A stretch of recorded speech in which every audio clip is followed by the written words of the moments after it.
रोहा तालुक्यातील धाटाव एमआयडीसी मधील एक्सेल कंपनीमध्ये कंत्राटी कामगारांचा संशयित मृत्यू झाल्याची घटना काल रात्री घडली। धाटाव एमआयडीसी मधील एक्सेल कंपनीमध्ये गेली 25 वर्षांपासून लिंबोरे कंत्राटदाराचे कंत्राटी काम चालू आहे। प्रवीण घोसाळकर असं मृत्यू झालेल्या व्यक्तीचं नाव असून ते कंत्राटमध्ये सुपरवायझरचं काम करत होते।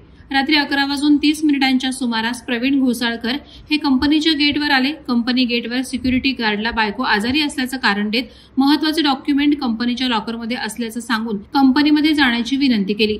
25 वर्षांचे संबंध असल्याने सिक्युरिटी गार्डनं त्यांना आत सोडलं। ही घटना प्रवीण घोसाळकर यांच्या मुलानं पाहिली आणि त्यानं गेटवर गार्डकडे विचारपूस केली। गार्डनं त्याला तुझे वडील 5 मिनिटात परत येतील असं सांगितलं। मात्र 5 मिनिटात जाऊन येतो असं सांगून गेलेले प्रवीण घोसाळकर 20 मिनिटं झाली तरी परत आले नाहीत, म्हणून सिक्युरिटी गार्ड त्यांना शोधण्यासाठी गेले। मात्र त्यांचा कुठेही शोध लागला नाही। शेवटी सकाळी 10 वाजण्याच्या सुमारास त्यांचा मृतदेह फायर फायटिंगच्या पाण्याच्या टाकीत पाण्यावर तरंगताना दिसला। घटनेची माहिती कळताच ग्रामस्थांनी एक्सेल कंपनीच्या गेटवर जमा होण्यास सुरुवात केली। अनेक प्रयत्नांनंतर पोलीस निरीक्षक मारुती पाटील हे घटनास्थळी पोहोचल्यानंतर नातेवाईकांना आत सोडण्यात आलं। सर्व घटनेची पाहणी करण्यात आली, मात्र अद्याप या मृत्यूचं कारण स्पष्ट झालं नसून अधिक तपास सुरू आहे। वादळवारा लाईव्हसाठी अक्षय जाधव, रोहा। नवी मुंबई व रायगड जिल्ह्यातील ताज्या बातम्या आणि घडामोडींसाठी सबस्क्राईब करा वादळवारा लाईव्ह चॅनल आणि दाबा बेल आयकॉन।